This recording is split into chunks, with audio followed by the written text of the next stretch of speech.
여자가 이르되 주여 그런 물을 내게 주사 목마르지도 않고 또 여기 물 기르러 오지도 않게 하옵소서. 이르시되 가서 내 남편을 불러오라. 여자가 대답하여 이르되 나는 남편이 없나이다. 예수께서 이르시되 내가 남편이 없다 하는 말이 옳도다. 너에게 남편 5이 있었고 지금 있는 자도 내 남편이 아니니 내 말이 참되도다. 여자가 이르되 주여 내가 보니 선지자로소이다. 우리 조상들은 이 산에서 예배하였는데 당신들의 말은 예배할 곳이 예루살렘에 있다 하더이다. 예수께서 이르시되 여자여 내 말을 믿으라. 이 산에서도 말고 예루살렘에서도 말고 너희가 아버지께 예배할 때가 이르리라. 너희는 알지 못하는 것을 예배하고 우리는 아는 것을 예배하노니 이는 구원이 유대인에게서 남이라. 아버지께 참되게 예배하는 자들은 영과 진리로 예배할 때가 오나니 곧 이때라. 아버지께서는 자기에게 이렇게 예배하는 자들을 찾으시느니라. 하나님은 영이시니 예배하는 자가 영과 진리로 예배할지니라. 여자가 이르되 메시아 곧 그리스도라 하는 이가 오실 줄을 내가 아노니 그가 오시면 모든 것을 우리에게 알려주시리이다. 예수께서 이르시되 내게 말하는 내가 그라 하시니라. 아멘. 예수님께서는 야곱의 우물에서 나온 물은 마셔도 다시 목마르게 된다는 점을 말씀하셨습니다. 달리 말하면 그 물은 목마름의 임시적인 해결책이라는 것입니다. 마셔도 또 마셔야 하니 완전한 해결책이 못 되는 것입니다. 이것은 세상이 주는 모든 물질의 한계성을 대표하는 것입니다. 이에 반해 야곱보다 크신 예수님이 주시는 물은 한 번 마시면 다시는 목마름이 없는 완전하고도 영원한 해결책입니다. 어떻게 예수님이 주시는 물이 완전한 해결책이 될 수 있습니까? 이 생수는 그 속에서 영생하도록 솟아나는 샘물이 되게 하기 때문입니다. 곧 계속해서 쏟아붓는 것이 아니라 한번 들어가면 생수의 근원이 되는 것입니다. 이 영원한 생명수에 관해서는 이미 구약에서 메시아가 오시면 해결해 주실 것이라고 약속해 주셨습니다. 이사야 선지자는 그들이 줄이거나 목마르지 않을 것이며 목마른 자들은 누구나 물로 나와서 값없이 마시라 라고 말하였고, 예레미야 선지자도 이스라엘의 문제를 생수의 근원되는 나를 버린 것과 스스로 웅덩이를 판 것인데 그것은 그 물을 가두지 못할 터진 웅덩이들이라 라고 말하였습니다. 사마리아 여인은 예수님의 말씀을 완전히 이해하지 못하였고 여전히 눈에 보이는 물질적인 것들을 생각하고 있었지만 갈급한 마음으로 그런 물을 자신에게 주시길 요청하였던 것입니다. 여기 물 기르러 오지도 않게 하옵소서라는 말 속에서 매일같이 물 기르러 오고 가는, 반드시 겪어야 하는 삶의 고통을 면하고자 하는 갈망을 우리는 볼 수가 있습니다. 인생에서 그런 편안함과 기쁨이 가능할 수 있습니까? 알지도 못하고 믿지도 않으면서 물을 달라고 하는 이 여인의 답변은 어쩌면 반 농담조의 반 푸념의 답변일 수도 있을 것입니다. 15절 말씀에 목마르지도 않고라는 말은 무엇인가에 갈급해 있는 모든 사람의 말을 대변하여 주고 있습니다. 16절 말씀입니다. 영원한 생명의 물을 달라는 여인의 말에 예수님은 가서 너의 남편을 불러오라 라고 엉뚱해 보이는 말씀을 하십니다. 그러나 모든 것을 알고 계신 예수님께서는 이 여인으로 하여금 다른 사람과 담을 쌓게 만든 가장 심각한 문제를 해결할 것을 말씀하여 주신 것입니다. 여인에게 있어서 예수님과의 진정한 만남을 방해하는 가장 큰 장애물은 바로 도덕적인 장벽과 곧 남편 문제임을 예수님은 잘 알고 계셨던 것입니다. 여인이 메시아로부터 진정한 영생의 선물을 받기 위해서는 먼저 자신의 그릇이 정결함으로 예비되어야만 했습니다. 17절 말씀입니다. 예수님의 말씀에 여인은 순순히 그 장벽을 헐어버리려 하지 않았습니다. 지금까지 그 여인을 격리시키고 위장하게 한 것이 바로 나는 남편이 없나이다 라는 말이었습니다. 여인은 자신을 포기하지 못하였고 자신의 도덕적인 허물을 고백하지도 못하였습니다. 사람은 육신적인 마음은 매우 규모에서 정죄받기를 회피하며 자신의 왜곡되고 그릇된 삶이 공개되고 지적당하는 것이 싫어서 최후까지 완악한 마음을 지키려 하는 것, 그것이 사람의 마음이지요. 그러나 이 모든 것을 알고 계신 예수님께서는 여인에게 네가 남편이 없다 하는 말이 옳도다라고 긍정적인 말씀으로 여인의 마음의 문을 열었습니다. 그녀를 탓하는 것이 목적이 아니셨기에 예수님은 긍정적인 접근을 하십니다. 그제서야 여인은 마지막까지 치열하게 지켜왔던 장벽의 문을 열게 됩니다. 18절 말씀입니다. 예수님께서 사마리아 여인에게 너에게 남편 5이 있었고 라는 말씀만으로도 여인의 장벽은 와르르 무너지게 됩니다. 지금 있는 자는 그녀의 삶의 현 주소를 나타내고 있습니다. 그녀의 과거와 현재 모두 예수님 앞에서 드러나고 있는 것이지요. 19절부터 20절 말씀입니다. 여인은 예수님을 가리켜서 내가 보니 선지자로소이다 라고 진심에서 우러나오는 고백을 하였습니다. 이것은 자신에게 있던 마지막 도덕적 장벽을 다 헐어버리고자 자신이 죄인임을 고백한 것입니다. 이제 그녀의 최대 관심은 하나님을 경배하는 것입니다. 우리 조상들은 이 산에서 예배하였는데 라는 말은 지금도 사마리아인들이 실천하는 믿음이고 예배인 것입니다. 주전 722년 북왕국의 수도 사마리아가 살만 에셀의 군대에 포위되고 사르곤에게 함락된 후 대부분의 백성은 아수르의 포로로 끌려가게 됩니다. 이스라엘의 남은 소수의 약자들은 인접 지역의 이방인들과 결혼함으로써 혼합 민족이 되었고 사마리아인이라고 불리며 멸시받게 되었습니다. 외국에서 온 식민지 개척자들은 자신들의 왕에게 이스라엘 제사장을 보내줄 것을 요청하였고 결국 이방 종교와 결합된 유대 혼합 종교가 탄생하였던 것입니다. 바벨론의 포로로 잡혀갔던 사마리아인들이 돌아와서 성전의 기초를 놓을 때 건축에 참여하고자 했으나 거절당하였고 이로 인해 그들은 유대인들을 미워하게 되었습니다. 결국 사마리아인들은 그리심 산에 그들의 성전을 지었습니다.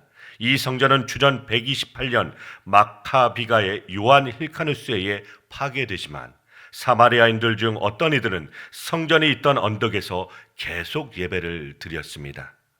이에 반해 유대인들은 예루살렘을 예배의 유일한 중심 처소로 강조하였습니다. 당시 많은 사마리아인의 고민은 어디에서 예배 드리는 것이 진정한 예배인가 였습니다. 21절에서 22절 말씀입니다. 사마리아 여인의 질문에 대해 예수님은 이 산에서도 말고 예루살렘에서도 말고라며 전혀 뜻밖의 말씀을 하십니다.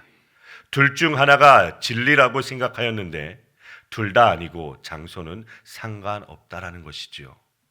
특정한 장소와 방법을 뛰어넘어서 모든 족속과 민족이 모든 처소에서 하나님께 예배 드리는 때가 올 것이란 말씀은 당시 유대인들에게는 물론 사마리아인들에게도 매우 충격이었습니다. 예수님은 장소가 중요한 것이 아니고 예배 드리는 내용이 중요함을 말씀하셨습니다. 정말 중요한 예배는 하나님과 그분의 뜻을 잘 알고 드리는 예배입니다. 특히 사마리아인들은 모세 오경만을 하나님의 말씀으로 받아들였지만 예언자들의 선포와 역사를 통해 계시된 하나님의 뜻은 받아들이지 않았습니다. 따라서 그들의 신앙과 예배는 하나님과의 인격적인 만남이 없는 불완전한 것이었습니다. 구원이 유대인에게서 남이라 라는 말씀은 하나님이 구속 역사 속에서 유대인들에게 구원의 말씀을 맡기셨고 메시아가 유대인의 혈통을 통해 나오는 것과 관련해서 하신 말씀인 것입니다. 23절부터 24절 말씀입니다. 하나님께 참되게 예배한다는 것은 바로 영과 진리로 예배 드리는 것을 말합니다. 예배에 있어서 중요한 것은 하나님은 영이시니라는 사실입니다. 따라서 하나님께 드리는 예배는 눈에 보이는 물질을 뛰어넘을 수 있어야 되는 것입니다. 사람의 본질에서 영은 중요한 부분으로 육체가 소멸된 후에도 남아있는 부분입니다. 참된 예배는 사람의 몸만 드리거나 물질만 드리는 것이 아니라 영으로 함께 드려야 합니다. 또한 진리로 예배 드리는 것은 진실되게 예배 드려야 한다는 의미도 있지만 더 구체적인 것은 하나님에 대한 명백한 지식을 근거로 성경 말씀에 계시된 진리로 예배 드리는 것을 의미하는 것입니다. 한 걸음 더 나아가 진리 중에 진리이신 예수 그리스도의 도를 따라 예배 드리는 것을 의미합니다. 25절부터 26절 말씀입니다. 진정으로 살아있는 예배에 대한 가르침은 사마리아 여인을 메시아에 대한 생각으로 이끌어갑니다. 유대인만 아니라 사마리아인들도 메시아를 기다리고 있었습니다. 모세 오경만을 믿었지만 그들은 신명기에서 언급한 모세가 예언한 그 선지자가 와서 모든 것을 알려주실 것을 믿는 메시아관을 가지고 있었습니다. 메시아를 소망하는 여인에게 예수님은 너에게 말하는 내가 그라라 라고 선포하셨습니다. 말씀을 마무리합니다. 사마리아 여인은 자신의 모든 과거를 알고 있는 예수님을 선지자라고 고백하였습니다. 그리고 예배에 대하여 이야기하였습니다. 당시 유대인들은 예루살렘 성전에 다른 장소에서 예배하는 것은 말씀에 위배된다며 그리심산을 중심으로 하는 사마리아인의 예배를 혐오하였습니다. 이에 예수님은 사마리아 여인에게 예배드릴 때 중요한 것은 장소가 아니라 성령과 진리 가운데 드리는 태도라고 말씀하십니다. 참된 예배는 하나님이 원하시는 대로 드리는 예배입니다. 하나님은 오늘도 온전히 예배 드리는 자를 찾고 계십니다. 교회의 모습과 형편에 좌우되지 말고 온전한 예배를 드리는 것이 바로 믿음입니다. 예배의 초점을 특정한 장소나 형식 혹은 자신에게 두지 않고 예배에만 둘 때 하나님은 그 예배를 통해 영광을 받으십니다. 예수님의 말씀을 들은 후 사마리아 여인은 이어서 메시아 곧 그리스도가 오시면 이 모든 것을 알려주실 것이라고 했습니다. 그러자 예수님은 자신이 그리스도임을 밝히셨습니다. 그리스도는 인간을 하나님께로 나아가게 하는 진정한 중보자이시며 그분 자신이 예배의 대상인 것입니다. 또한 예수님은 참된 예배가 무엇인지 가르쳐 주셨습니다. 참된 예배는 눈에 보이지 않는 삼위일체 하나님께 영과 진리로 드리는 것입니다. 성령의 임재 가운데 그분과 교통하며 진리의 말씀을 가지고 예배해야 되는 것입니다. 자신의 생각과 방식대로 드리는 예배는 참된 예배가 아닌 것입니다. 참된 예배는 인격자 하나님과의 만남입니다. 예배를 잘 드렸다는 것은 무엇을 의미합니까? 주님이 원하시는 예배를 드렸음을 의미하는 것입니다. 주님은 우리 모두가 성숙한 예배자가 되기를 원하십니다. 예배 드릴 때마다 참된 예배자로서 하나님을 높이고 진정한 기쁨을 누리는 성도님들 되시기를 주님의 이름으로 축원드립니다.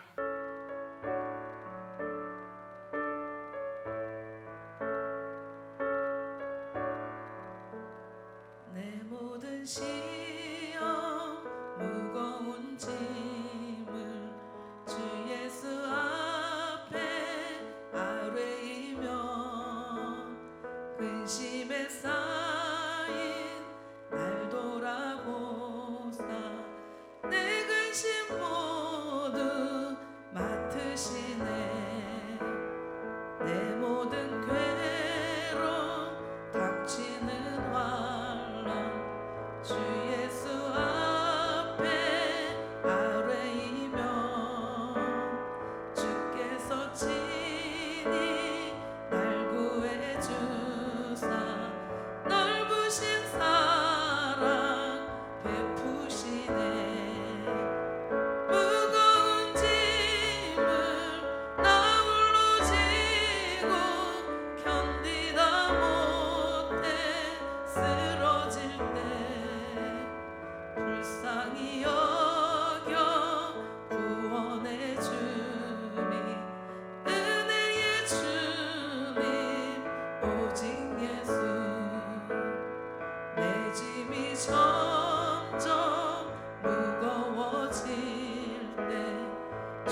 주